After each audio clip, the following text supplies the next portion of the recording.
Bienvenidos amantes de los juegos de mesa, este es el lado oscuro de los Board Game Tubers. Hola, buenas noches.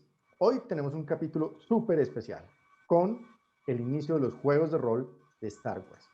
El primero de ellos, año 87, Wet Games saca el juego de rol basado en dados de 6 y 30 años más tarde, en el 2017, su versión de aniversario que la saca Fantasy Flight, pero es exactamente el mismo libro de Wet Games. Javi, cuéntanos un poquito cómo es la historia de la salida de este juego de rol. Bueno, pues empezando que en los años 80 la compañía Western Games se hace famosa pues con su primer juego Paranoia, pues, que era un juego de humor negro. Obtiene no solamente la licencia de Star Wars, sino de muchos fenómenos de la cultura pop. En los 80 las Tortugas Ninja, los Cazafantasmas y posteriormente en los 90 Hombres de Negro o Indiana Jones. Eh, y pues ellos manejan un sistema que se llama, pues que se conoce como el sistema universal, pero que es el que utilizan para todos, el sistema de dados de 6. Ellos publican este juego no como conmemoración, pero coincidiendo sí con los 10 años del estreno de la película de episodio 4, eh, proyectado en 1977. Los autores fueron Greg Kosiak y Bill Slavik. Eh, Está descatalogado, salvo por la versión que sacó Fantasy Flight, y fue editado por última vez en 1999, coincidiendo con la salida de las películas de la nueva trilogía. Además de estas ediciones que son, digamos, como las del principales del juego, el juego cuenta con su segunda edición publicada en 1992 y una revisión y una expansión de esta edición publicada en el año 1996. Además, el juego pues cuenta con múltiples suplementos y aventuras destinadas a expandir la experiencia de juego. Bueno, básicamente, debido a la popularidad de su juego, esta compañía se hace con los derechos de Star Wars y comienza a publicar el juego de rol. Bacano porque a través del juego comienza a expandir el universo de una forma que no lo hacen, por ejemplo, los cómics y los otros productos que puedan haber salido de la saga, sino que le da forma, le da características plausibles a las razas del juego y del universo, le da características a los planetas que nadie se había tomado la molestia de pensar, y también hace descripciones muy detalladas de las características y el funcionamiento de los vehículos, lo cual curiosamente es tomado por referencia, o sea, toma referencia de los cómics ya existentes, pero además es tomado por referencia por otros autores que comienzan a construir con base en el juego de rol muchas de sus aventuras, obviamente variando cosas y cambiando cosas, pero sirve como un catálogo de referencia para crear naves, para crear planetas, para crear extraterrestres y generar historias a partir de eso. Básicamente esa es la historia del juego. El juego deja de funcionar cuando Edwin Games quiebra en el año 1998 y sacan su última edición al año siguiente. Ok. Oye, Javi, y este es definitivamente el primer juego de rol de los que después surgen, pero es el primer juego de rol basado en Star Wars. ¿Me equivoco en eso? No, este es el primer juego de rol que sale de Star Wars. Como le digo, pues es una adaptación de un sistema que ellos ya tenían, eh, optimizada para ser jugada de alguna manera en Star Wars, pero sí, es el primer juego de rol que sale de este tipo. Además que salió en la era dorada de los juegos de rol durante los años 80. De acuerdo. Oye, y hablando ya de eso, cuéntanos un poquito de ese sistema universal que tú nos cuentas o el famoso, como yo lo conocía, de dados de 6. ¿En qué consiste muy rápidamente? ¿Cómo se maneja? ¿Cuál es la mecánica general del tema? Bueno, este sistema es muy sencillo. Consiste en lanzar una cierta cantidad de dados de 6 caras que dependen de las habilidades y la experiencia del personaje. Y eso hace que tenga que superar un nivel de dificultad que puede ser determinado por el director del juego, acorde a lo estipulado en las reglas. Eh, los primeros ejemplares no dan indicaciones precisas sobre los niveles de dificultad apropiados para jugar a cada situación. Esto lo decidía el máster. Sin embargo, pues con el pasar de los años y pues ya en las dos páginas finales de la edición revisada se encuentran algunas precisiones. O sea, sacar 3 a 5 en los dados era una tarea muy fácil. 6 a 10 era una tarea difícil, de 11 a 15 era una tarea de dificultad moderada y de 16 a 20 ya era una tarea muy difícil. Dependiendo de las habilidades se tiraban de 2 a 6 dados máximo. Y eso pues en niveles muy, muy avanzados. Y lo regular era que tiraras 4 dados para alcanzar a realizar estas tareas. ¿Sí? Y pues los dados además tenían pues dificultades o acciones que podían hacer que la tarea tuviera un triunfo perfecto o una falla catastrófica, que es algo muy propio de los juegos de rol. Era un sistema muy ágil, sencillo de usar. El problema es que carecía de profundidad en el crecimiento de los personajes. Adaptarle habilidades especiales no era sencillo, precisamente por su simpleza, y se quedaba corto en experiencias desafiantes. Esto hacía que el fuerte del juego no estuviera concentrado tanto en este sistema de juego como en las historias que contaba. De acuerdo. Es decir, hasta donde yo me acuerdo y lo jugaba muchísimo en su época, este juego era más basado en la posibilidad de narrativa y en la capacidad de explotar ese pedazo por parte del maestro, quien estaba dirigiendo. ¿Me equivoco en eso? Es decir, ¿dependía mucho de quién te estaba llevando en la historia? Sí, le daba muchas oportunidades narrativas al narrador de la historia. Al ser un juego con reglas que en algún momento se volvían ambiguas, eso fue cambiando con reediciones posteriores, pero no cambió realmente demasiado. El director de juego tenía que ser muy creativo en la creación de mundo, sobre todo el posicionamiento de situaciones y rivales, que si estaban un poco desfasados, resultaban totalmente letales para los jugadores, pero si estaban desfasados para el otro lado, no eran realmente un reto ni algo que valiera la pena jugar. Eso llevaba a que el director creara situaciones nuevas todo el tiempo, a que inventara nuevos personajes, a que inventara nuevas formas de juego, de reglas propias. ¿Sí? Eso se considera un problema de los juegos de rol. Un juego de rol tiene que tener unas reglas consistentes con todas las situaciones que se puedan presentar, pero a nivel de narración lo enriquecía muchísimo. Claro. Además, tenía una ventaja que no tenían otros juegos de rol, y era que era tremendamente descriptivo en otros detalles, como por ejemplo características de vehículos, naves espaciales, criaturas, entornos, y cómo estos entornos podían afectar positivamente o negativamente a los jugadores.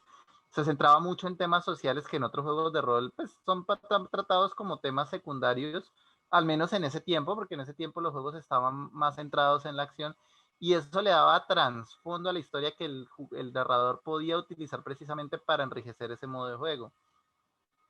De acuerdo. Oye, Javi, y ya que estamos tocando el tema del modo de juego, ¿qué ayudas tenía el juego como tal? Es decir, ¿existían las famosas pantallas, tableros físicos para jugarse o no? ¿Qué teníamos en ese caso? Bueno, el juego contaba con multitud de suplementos, casi todos eran libros de aventura y suplementos de reglas. Manejaban el arte usual de Endless Games, dibujos en blanco y negro, habían unas ediciones a color muy raras de conseguir, eh, pero en general las ilustraciones eran muy sencillas, eran libros muy descriptivos.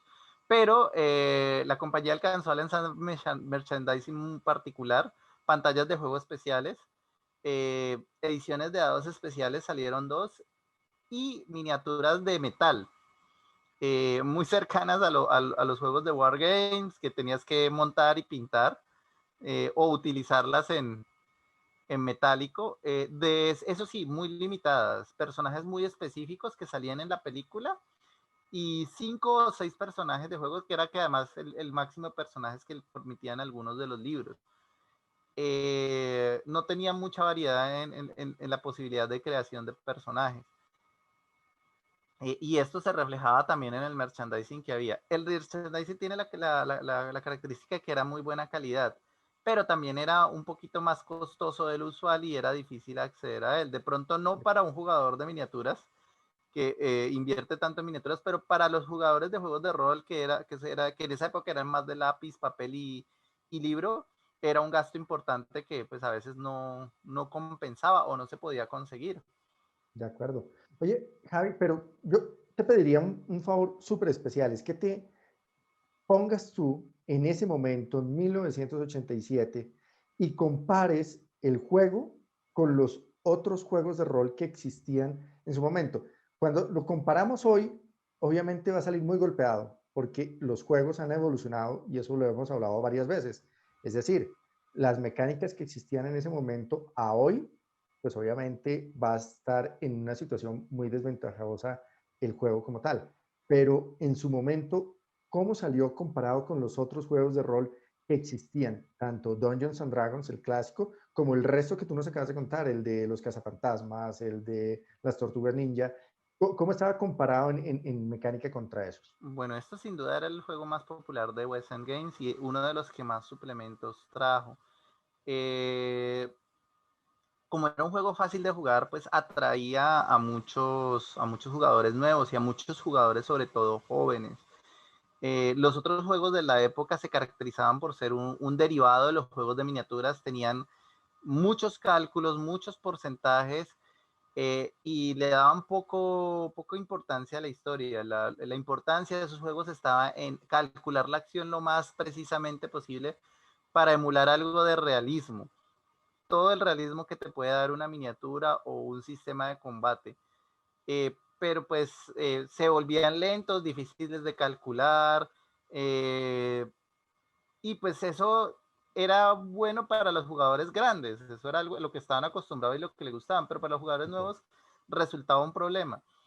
Este juego tuvo una duración de más de una década y se mantuvo bien, tuvo buenas ventas y fue, digamos, lo que le permitió a la compañía extenderse. Lamentablemente, pues la compañía no supo extenderse a otros mercados como los juegos de cartas coleccionables que entraron en boga en los 90 y en el comienzo de los años 2000.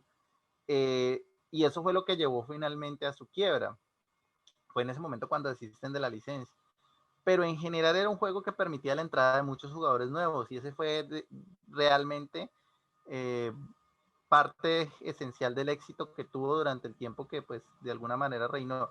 Frente a otros clásicos y otros productos que salieron en la misma época, entre los 80 y los 90, no estuvo tan bien posicionado. Por ejemplo, Dungeons and Dragons tiene pues la ventaja en cuanto a juegos de rol y durante ese tiempo se publicaron las aventuras de White Wolf, de vampiro, hombre lobo y demás, que resultaban una novedad de un mundo más oscuro que atraía a otro público. Este seguía siendo un juego de nicho, pero el nicho de Star Wars siempre ha sido uno de los más fuertes y más grandes que hay. De acuerdo. De acuerdo, pero un tema importante, como tú lo acabas de mencionar, es que este juego era muy retador, especialmente para el director, pero también para los jugadores en cierta medida. ¿Tú cómo lo podrías expresar como en esas dos versiones, como jugador y como narrador? ¿Qué tan difícil se te volvía a ti manejar? Como jugadores es más fácil. El juego está hecho para favorecer al jugador. Realmente es muy sencillo. Lo que pasa es que es limitado. Como jugador, pues, llegas a un punto donde no puedes crecer más y te toca armar otro personaje si quieres vivir otra aventura que sea retadora. Eh, Ese es el principal problema, no sientes un verdadero progreso. Los personajes son muy sencillos y están listos casi para jugar de inmediato, pero del mismo modo no avanzan mucho más. Obviamente se pueden hacer excepciones y se puede jugar con las reglas para darles un poco más de poder, pero el poder se desbalancea fácilmente para cualquier lado. Como director de juego es una experiencia bastante difícil. Tienes que llenar los huecos del manual, tienes que escoger cuidadosamente, tienes que documentarte muy bien de cada una de las cosas. Es un juego que te pone las características del mundo completamente sobre tus hombres, toda la gestión que muchos juegos modernos y también de la época tenían de recursos y otras cosas, son cuestión del narrador y aunque el narrador las puede delegar a sus jugadores, le regala parte de la partida si lo hace.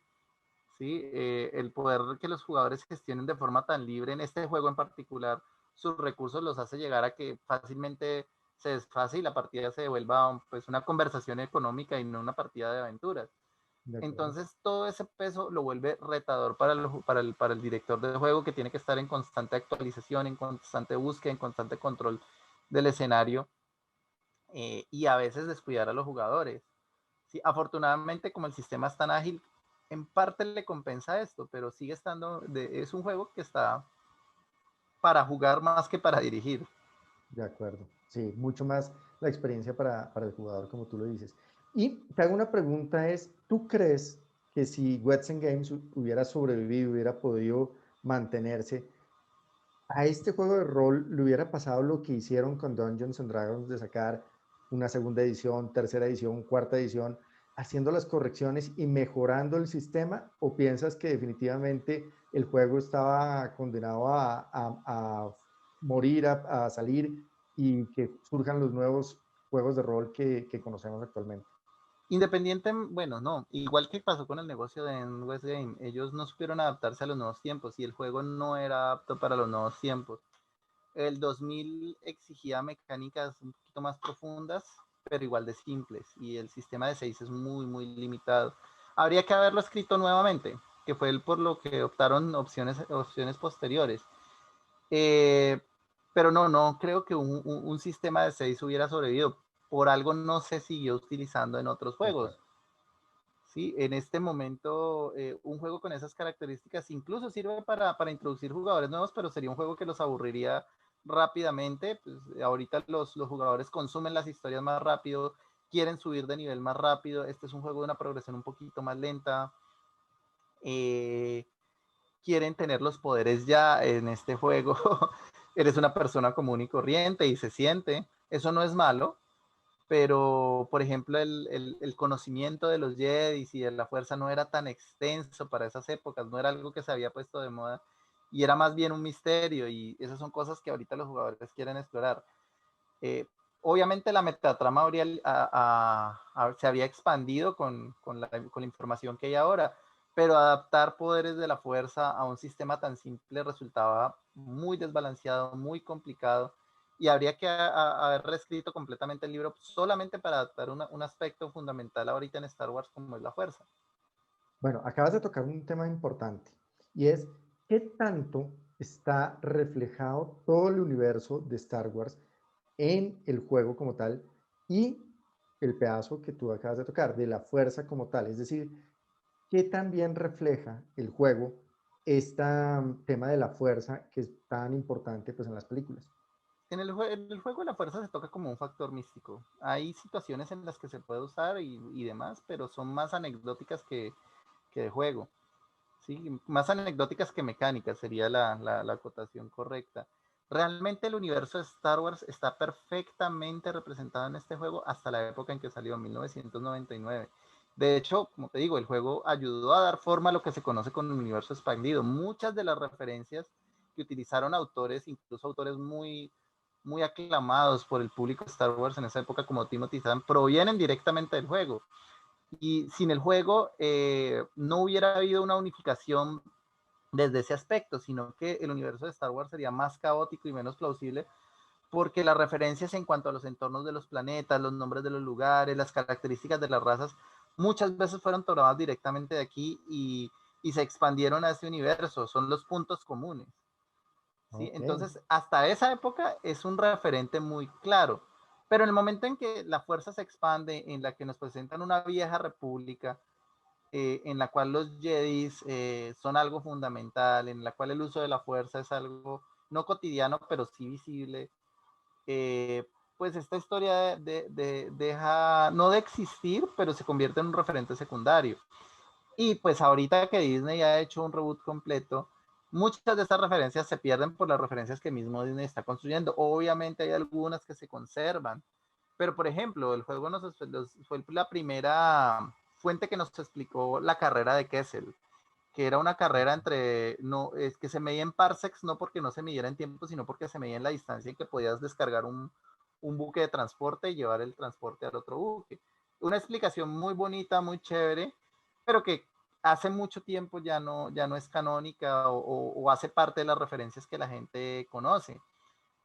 Entonces, pues realmente no se adapta bien el concepto de la fuerza al juego, no se adapta los nuevos conceptos que Star Wars llega. Seguramente si el juego hubiera seguido se hubiera podido adaptar, pero habría que haber cambiado el juego para lograrlo. de acuerdo. Y otra pregunta también relacionada con respecto a esos derivados del juego. Como por ejemplo, nosotros ya hablamos de otro juego que tenía el de miniaturas de Star Wars, que es derivado de otro juego de rol que después vamos a hablar de él, de Wizards, pero en este caso puntual, aunque existían las miniaturas, no hubo ningún juego derivado en ese sentido de manejo de miniaturas o de naves espaciales, ¿verdad? No, las miniaturas eran un mero accesorio. Como te digo, Game no se adaptó al mercado y no sacó algo que le pudiera dar ganancias. Se centró en su producto, en los juegos de rol, y eso lo llevó a la bancarrota. Desgraciadamente, porque voy a confesarte que la nostalgia para mí es increíble de este juego, me encanta. Y a pesar de todas las limitaciones que tú le mencionas, me encanta jugarlo y lo he vuelto a jugar hace poco y me volvió a divertir muchísimo. Pero obviamente se nota que estamos en un Renault 4 corriendo contra un Ferrari comparado contra otros juegos de rol que existen con una cantidad de mecánicas y de cosas muy interesantes. Recuerden, ustedes no conocen el poder del lado oscuro.